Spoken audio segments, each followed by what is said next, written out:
Jadi saya langsung ke Pak Bupati untuk menyampaikan selama 1 tahun kira-kira apa saja yang sudah dilaksanakan dan juga apa yang belum dilaksanakan, yang rencanakan dilaksanakan.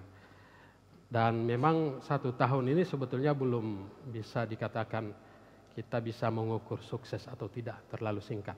Tetapi kita ingin mengetahui progresnya sudah seperti apa. Silakan Pak Bupati.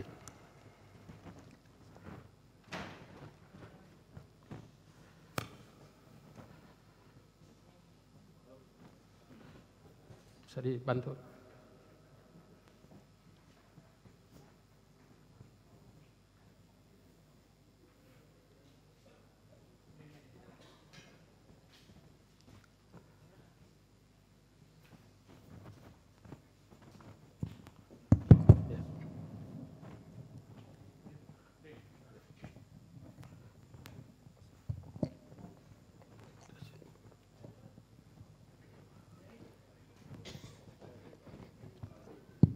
Ya, makasih. Bismillahirrahmanirrahim. Assalamualaikum warahmatullahi wabarakatuh.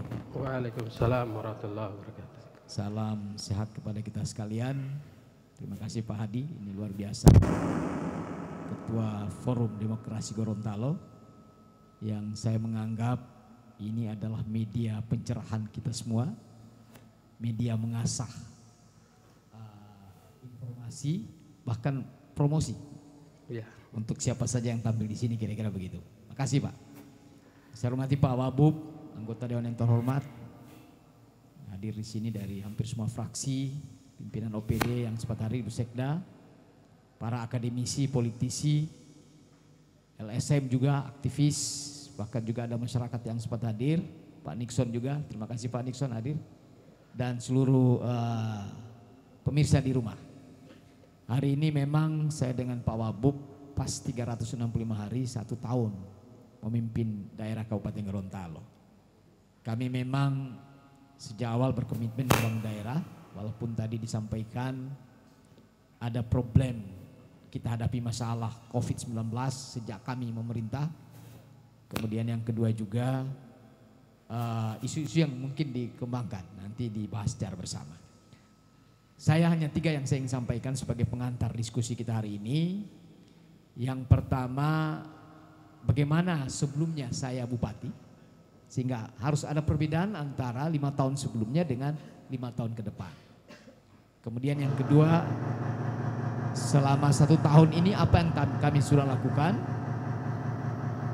walaupun setahun saya kira kami sudah berbuat. Dan yang ketiga, apa yang akan kita lakukan ke depan lagi. Jadi 3 poin itu yang saya sampaikan. Yang pertama, 5 tahun sebelumnya itu alhamdulillah terjadi perkembangan yang memang antara visi misi sebelumnya dengan sekarang berbeda. Kalau dulu visi kami sebelum Pak Hendra bergabung dengan saya, itu yaitu Kabupaten Gorontalo Gemilang menuju masyarakat madani. Semangat Gemilang itu adalah semangat membangun, madani ini tujuan yang kita ingin capai. Tapi pada periode kedua ini kami tambah lagi yaitu Gemilang Mandiri. Kenapa mandiri? Karena memang otonomi daerah itu didorong dalam rangka kemandirian. Kita sudah hampir 20 tahun lebih otonomi ini diberikan, tapi ternyata banyak daerah yang belum mandiri. Dan mandiri ini kita bisa lihat dari segi standar manusianya, standar keuangannya, standar infrastrukturnya, standar sistemnya, dan yang terakhir standar lingkungan. Nah, selama 5 tahun sebelumnya alhamdulillah terjadi perkembangan yang baik, yaitu pertumbuhan ekonomi kita kurang lebih 6,31% pada saat awal bupati saya, terus berkembang, tetapi memang pada saat COVID itu turun minus 0,01. Tahun yang lalu alhamdulillah naik, yaitu 2,42. Dan insya Allah dengan dana PEN yang 495 miliar yang lalu, ini akan mendongkrak pada tahun ini dan berdampak pada ekonomi kita. Hal yang lain juga yang sebagai informasi, pendapatan per kapita. Ini juga terjadi perkembangan. Kenapa saya sampaikan? kita sebagai bupati, pemimpin daerah diberi kepercayaan itu untuk rakyat. Maka data ini sengaja saya sampaikan. Hampir rata-rata 1 tahun terjadi peningkatan 1 juta pendapatan per kapita kita. Dari 29 juta sekarang 34,8 juta. Jadi hampir rata-rata 1 tahun. 1 juta per tahun. Indeks pembangunan manusia kita juga terus naik. Dari 64,22 menjadi 67,34 tahun 2021. Memang kalau dibandingkan dengan kota dengan Bonebolango itu lebih bagus. Kenapa? Karena kekurangan kita Pak Sarson, Pak Prof, yaitu di bidang pendidikan. Lama sekolah kita, ekonomi kita bagus, kita punya ekonomi bagus, kesehatan bagus, tetapi di pendidikan. Lama sekolah kita rata-rata 13, rata-rata SD. Jadi sebenarnya wajib belajar 9 tahun itu tidak sukses. Mestinya sudah rata-rata SMP. Nah, ini yang kami genjot melalui pendidikan non formal.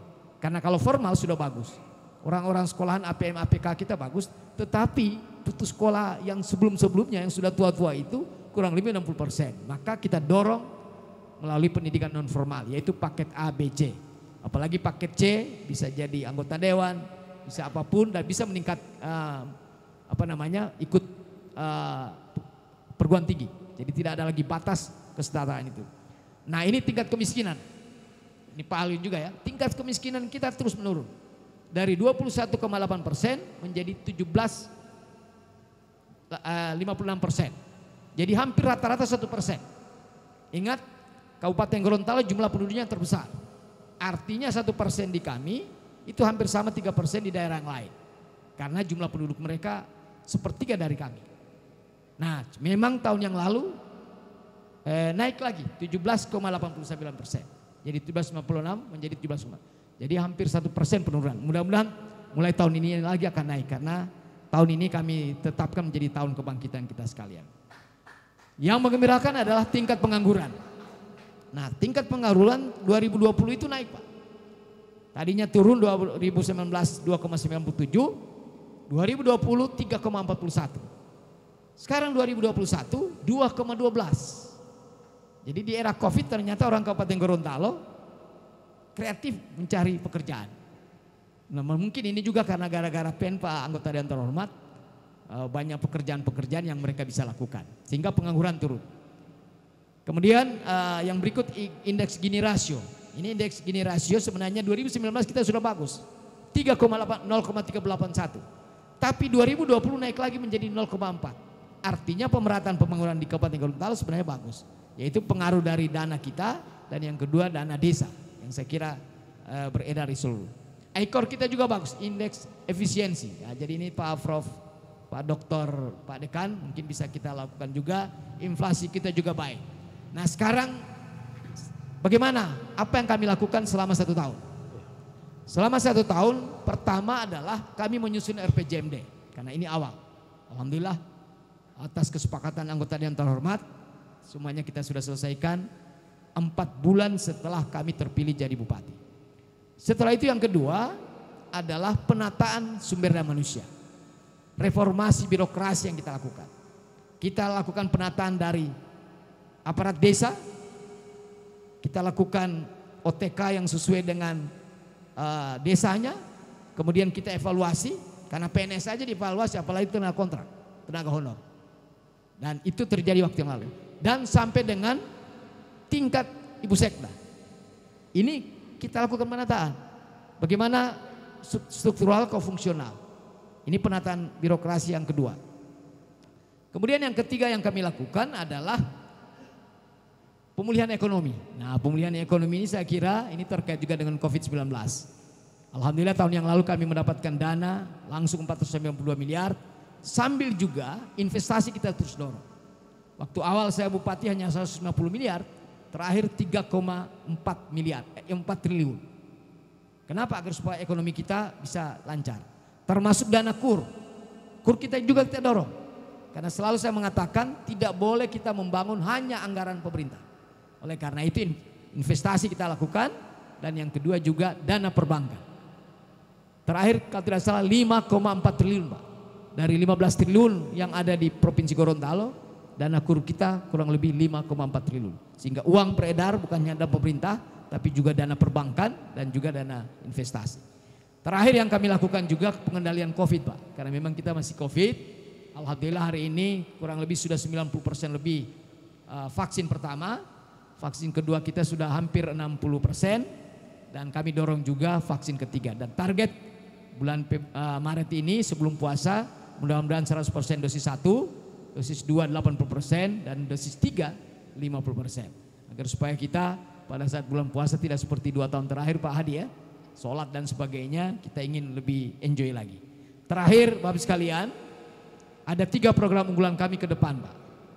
Yang pertama adalah di bidang SDM. Nah SDM itu apa? Pendidikan dan kesehatan. Itu yang utama. Dan itu masyarakat. Kemudian yang kedua ekonomi, yang kami dorong adalah pertanian terpadu, termasuk peternakan di dalamnya. Karena memang unggulan kami 3 sekarang, yaitu jagung, kita tidak bisa pungkiri itu. 2 juta ton itu kurang lebih 700.000 ton berada di Kabupaten Gorontalo. Yang kedua kelapa, ini saya baru dari ini karena memang apalagi dengan minyak goreng hari ini kan. Dan yang ketiga peternakan. Itu terus ekonomi lainnya adalah UMKM. Yang terakhir program unggulan kami adalah transformasi birokrasi, pemerintahan yang transformatif. Nah ini mungkin berbeda dengan tempat yang lain. Kenapa kami sampaikan ini? Karena ternyata yang menentukan arah pembangunan itu adalah birokrasi Pak. Saya dengan Pak Wabubit sudah digaji, sudah dipilih. Ibu Sekda dan semuanya aparat kita sudah digaji, diberi amanah oleh rakyat. Maka bagaimana lompatan-lompatan itu tergantung birokrasi. Nah oleh karena itu yang kami lakukan adalah pemerintahan yang transformatif. Karena memang ada kalanya di dalam membangun ada 3 model. Ada reaktif, kalau ada masalah baru bereaksi sama dengan pemadam kebakaran. Yang kedua ada yang proaktif, belum masalah terjadi dia sudah proaktif untuk mengatasinya. Tapi ada yang disebut dengan pemerintahan yang transformatif. Transformatif dia jangka panjang, pada saat masalah pun dia tangguh, kemudian dia berinovasi yang baik dan bahkan yang masalah negatif menjadi positif. Itulah yang saya kira yang kami akan lakukan akan datang. Saya kira apa yang kami lakukan ini bukan kerja kami berdua, tapi atas dukungan anggota DPRD dan terutama masyarakat di Kabupaten Gorontalo. Saya juga bergembira malam hari ini Pak Ishak Diputo ya, memberi kesempatan kepada kita dan ini tidak sekedar orang kabupaten tapi juga di luar Kabupaten Gorontalo. Karena memang di dalam teori optik Pak Prof, kadangkala kalau dekat begini kita punya apa namanya? Ini itu kecil, tapi kalau orang yang melihat dari jauh lebih besar pandangannya dan itulah yang kami mohon pada malam hari ini mungkin pandangan-pandangan yang positif yang kami akan lakukan berdua dengan Pak Hendra nanti. Terima kasih. Assalamualaikum warahmatullahi wabarakatuh. Waalaikumsalam warahmatullahi. Ya Pak Prof, memang di episode Forum Demokrasi Gorontalo ini beberapa kali mengangkat isu tentang Kabupaten Gorontalo. Dan mungkin malam ini kesempatan Pak Prof juga menjelaskan. Dari awal saya kita sudah mengangkat tentang pecah kongsi Nelson Hendra, walaupun akhirnya pada malam hari ini dibuktikan ternyata masih satu. Ya, tapi terkait juga dengan itu isu-isu itu tetap harus dijelaskan ke publik kenapa sampai muncul isu itu. Dan ternyata bukan cuma Nelson Hendra juga, ada juga isu tidak akur dengan ketua DPR. Kemudian juga ya terkait pengunduran diri Ibu Sekda juga ini banyak menimbulkan spekulasi juga. Karena memang sebelum pengunduran diri itu kan diawali juga dengan ada statement-statement yang memang itu dikaitkan. Mungkin bisa dijelaskan soal itu Pak Prof. Ya, sambil saya menjelaskan nanti setelah ini Pak Wabub ya. Yang pertama pecah kongsi. Jadi memang ini isu berkembang dari awal pemerintahan kami. Bahkan mungkin Pak Sarson juga menyoroti keras soal itu. Pertama itu dinamika yang terjadi. Yang kedua karena Pak Wabub ini adalah politisi yang baru bergabung dengan kita. Kadangkala di pemerintahan juga beliau belajar. Dan itu yang selalu saya ingatkan. Dan yang ketiga kadangkala kita itu terpengaruh dengan orang sekeliling. Nah, sehingga saya sampaikan kepada beliau kita ini diberi kepercayaan, apalagi hari ini Bapak sekalian, kita ini tadinya 5 tahun sekarang didiskon Pak Hadi, tinggal 4 tahun. 4 tahun ya. Satu. Yang kedua, kita atasi ini banyak. Diskon bupati tapi mungkin ke Botu.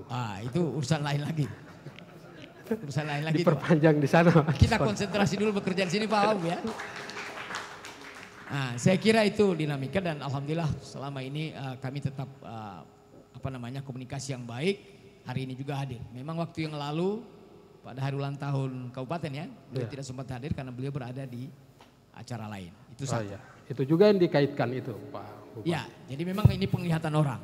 Ya. Nah, ada satu lagi, saya bilang sama beliau, jangan-jangan Kabupaten Gorontalo ini mapayangi auditor, ya kan?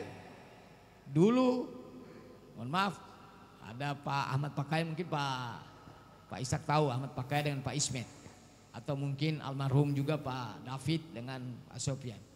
Baru juga saya setelah itu udah ada Pak Fadli. Nah saya katakan kepada beliau jangan berulang ini. Saya sengaja ingatkan karena beliau ini anak muda kita, kemudian baru masuk di birokrasi, pasti banyak ban hitam semuanya ini orang-orang. Maka harus kita menjaga baik terhadap perkembangan yang ada. Dan alhamdulillah selama 1 tahun ini beliau belajar terus dan kita melakukan hal-hal yang positif.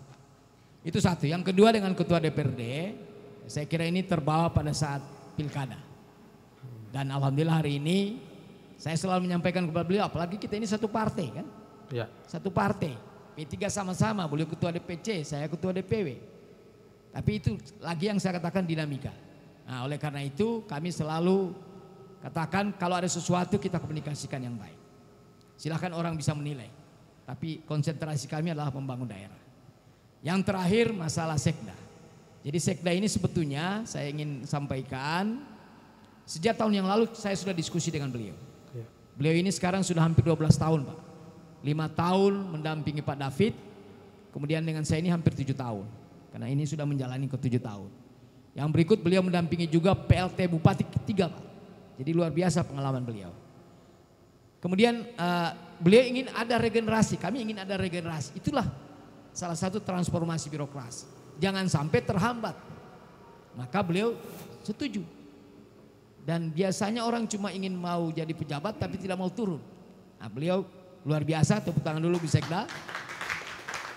Kemudian yang berikut, selain regenerasi tapi yang kedua, karena sudah 12 tahun beliau, hampir 12 tahun, maka beliau sampaikan kepada saya ingin berhenti dalam arti menjabat sebagai sekda. Tetapi beliau tetap ingin mengabdi bersama saya. Karena beliau 2023 tahun depan itu pensiun. Nah ada satu hal yang saya menarik bagi beliau. Ini kan 2024 kita ada politik semua. Ada pemilihan presiden, ada pileg, ada pilkada. Maka benteng terakhir di ASN itu apa? Adalah sekda. Oleh karena itu beliau ingin menyiapkan sekda selama 2 tahun terakhir agar supaya pada saat terjadi pergulatan politik maka stabilitas pemerintahan di Kabupaten Gorontalo betul-betul stabil. Nah setelah beliau menyampaikan begitu saya bentuk tim Pak melakukan evaluasi karena tidak boleh memberhentikan sekda sembarangan. Ada 2 langkah yang saya lakukan. 1 evaluasi dan yang kedua konsultasi ke KSN. Evaluasi ada 2 yang kami lakukan. 1 adalah kinerjanya dan yang kedua karena beliau mengatakan tidak sehat maka kita tes. Ternyata kinerjanya baik tapi beliau dari sisi kesehatan memang menurun. Nah, ada pertanyaan lagi yang lain, kenapa masih PLT? Ya ini kan tinggal menunggu waktu. 1 bulan ke depan, insya Allah bulan depan ini malam bukan? Bulan depan insya Allah akan ada pergantian karena kami sudah membentuk panitia seleksi. Besok akan diumumkan dan itu terbuka tidak hanya Kabupaten Gorontalo bahkan seluruh Indonesia. Silakan ikut. Tapi saya ingatkan di Kabupaten Gorontalo ini birokrasinya luar biasa karena ini kita adalah pemerintahan yang paling tertua. Dokter sama saya saja kurang lebih sudah 10 orang Pak Prof. Ya, belum lagi S2, S3. Tapi ruang untuk kepada yang lain tetap dibuka. Karena kita job bidding. Yang berikut kami sudah konsultasikan juga dengan KSN. Jadi ini sudah sesuai prosedur dan saya terima kasih kepada Ibu Sekda dan juga kawan-kawan termasuk Pak Wabub atas koordinasinya ini, sehingga insya Allah akan lahir Sekda yang baru yang akan mendampingi kami ke depan, tetapi beliau tetap berada di kami. Sekarang ini menjadi pelaksana tugas Sekda, sekaligus saya tempatkan menjadi kepala dinas. Nanti akan ada ruang yang lain, mungkin menjadi widya suara, menjadi mungkin bisa di provinsi dan sebagainya sebelum beliau pensiun. Atau tetap bergabung dengan kami akan lihat lagi tempat yang layak sesuai dengan kapasitas beliau. Saya kira itu saja, Pak. Jadi kalau bertahan di kepala dinas nanti eselonnya berarti turun? Itulah keikhlasan beliau. Kita ini mengabdi dimanapun boleh. Ya. Saya sendiri setelah jadi bupati menjadi kepala desa tergantung saya. Dan itulah tergantung beliau juga. Dan itu saya akui sama beliau benar-benar ikhlas untuk bekerja. Baik, nanti kami tanya juga keikhlasan beliau sebentar. Pak Bupati masih dengan Pak Bupati, supaya nanti sebentar Pak Hendra. Karena memang terus terang saya lama menunggu Pak Bupati untuk menjawab. Kemarin juga yang sempat kami angkat itu persoalan aparat desa itu, soal evaluasi. Harus dijelaskan Pak Bupati soal evaluasi itu kan yang berkembang memang ada beberapa aturan juga yang harusnya ada perdes dulu soal OTK desa, karena mereka lebih tahu tentang OTK kebutuhannya, baru dilakukan pergantian atau pengisian posisi. Tapi ini lebih dulu pengisian sebelum ada perdesnya. Kemudian yang berikut evaluasi itu dianggap seperti melakukan rekrutan baru, lebih ke masalah keterampilan, keahliannya yang dites, bukan mengevaluasi kinerja selama ini. Karena ada yang kalau evaluasi itu kan ada yang sudah 4-5 tahun kan, berarti mereka memang sudah tahu apa yang mereka kerjakan. Silakan Pak Bupati. Ya, makasih. Tadi saya sudah sampaikan salah satu yang kami lakukan pemerintahan transformatif. Nah, oleh karena itu kami tata dari bawah sampai sekda. Jadi bukan hanya aparat desa, tapi sampai sekda pun kita tata. Nah, terkait dengan itu dimulai dengan perda, Pak. Kami sudah buat perda, ini anggota dewan nanti dijelaskan. Setelah itu kami buat perbub, kemudian ada perdes. Pertama adalah OTK-nya, Pak, rumahnya yang kita tata. Setelah rumahnya kita tata, baru kita tata manusianya. Nah, di dalam rumah itu kita sesuaikan dengan status desa. Ada desa maju, ada madya, mula, maju, madya, lanjut. Yang kedua, itu berdasarkan jumlah penduduk. Jumlah penduduk 1.000 orang, berbeda pelayannya dengan 2.000 orang. Pada saat awal, karena kebetulan ini aparat desa direkrut pada saat awal saya bupati, Pak. Ada kurang lebih 2.000-an kalau tidak salah. Kita rekrut saja, kemudian diserahkan kepada desa. Jadi kami memulai dengan perda. Setelah itu perbub, setelah itu yang pertama OTK-nya yang kita buat, dan itu rumahnya itu ditata melalui baik juknisnya dari perbub, kemudian dilaksanakan oleh desa. Setelah itu maka kami lakukan evaluasi terhadap aparat desa. Karena ternyata begini, keluhan-keluhan kepala desa ada juga. Hampir 5 tahun ini aparat desa kinerjanya tidak bagus. Nah, setelah kami evaluasi, apa yang terjadi, Pak? Satu, keadilan tadi, yaitu yang 2.000 orang dengan 1.000. Satu. Yang kedua, mereka belajar. Orang tidak tahu komputer, belajar komputer. Masa ini aparat tidak tahu? Jadi termotivasi mereka belajar. Kemudian yang ketiga, setelah kita evaluasi itu ada 2. Ada yang judgement dari kita, kemudian dirapatkan dengan kepala desa. Jadi pada akhirnya kepala desa yang menentukan, karena mereka yang membuat SK itu. Kemudian setelah dilihat ada kurang lebih 10% dari aparat sebelumnya tidak terrekrut. Ada kurang lebih 50 orang yang memang tidak ikut lagi, Pak. Jadi kesalahannya sama dia karena tidak ikut. Ada kurang lebih 80 orang ya, ini Pak, 80 lebih kalau tidak salah yang ikut tapi tidak sesuai dengan nilai, baik nilai dari kita maupun juga nilai dari kepala desa. Jadi kepala desa juga menilai kelakuannya dan sebagainya. Maka pada saat itulah gugur.